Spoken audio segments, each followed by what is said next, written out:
Property prices are rising across the U.S., and that is, in fact, in part because of these higher interest rates. Correct. Now, this surge is causing many Americans to wonder, are we barreling toward a housing market crash?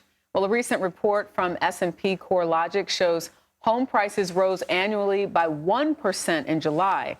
This marks the 6th consecutive month of increases. Additionally, the National Association of Realtors reports median home prices are up nearly 4% year over year as of August. This was the highest median price ever recorded for the month.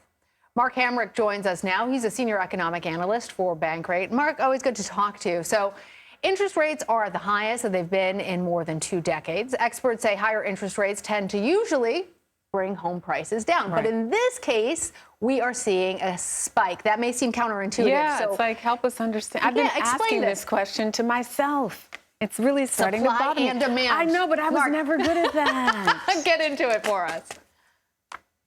Sure. I don't mean to interrupt, but no, this is a confounding situation to many people here, and I appreciate the opportunity to speak with you both, Jerika and Lana. I think the main thing that's lending support to home prices here is the lack of supply of available homes for sale.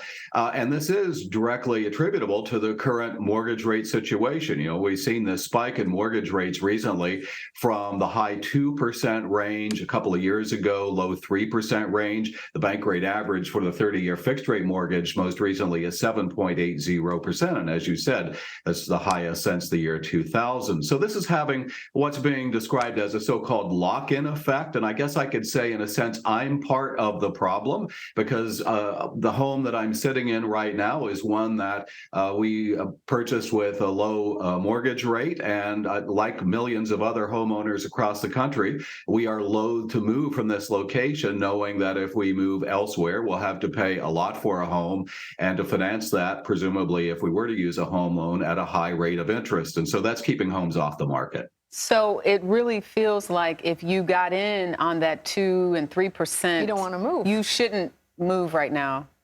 It just doesn't. Yeah. I mean, I shouldn't say you shouldn't, but yeah, it's going to be a little bit more difficult because you know you're going to take, if you are taking out a 15 or 30-year mortgage, you're going to pay more than what you did 2 or 3 years ago.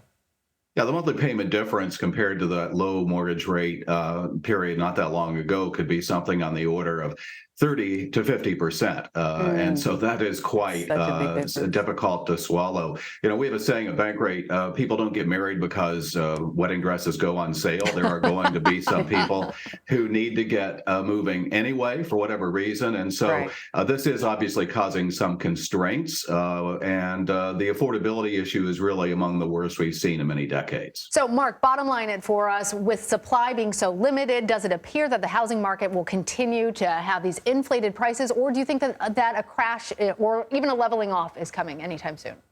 Well, first of all, crash is a rather high or low standard, depending on how you look at it, meaning that that's a rather severe event, and that's the likes of which was essentially unprecedented during the great financial crisis. So I don't think anybody is really looking for anything like that. Could you see further cooling in some of the previously red-hot markets across the country? Absolutely. And very often those increases in home prices, when they are so far outside the pale of the increases, for example, in wages and wealth, that is the definition of unsustainable. I think, if anything, it's more like a marching in place effect. And we could be in the peak of mortgage rates right now. That's a difficult call. All right, Mark Hamrick, thank you. Yeah, whatever room you're in, it looks great. Thank you.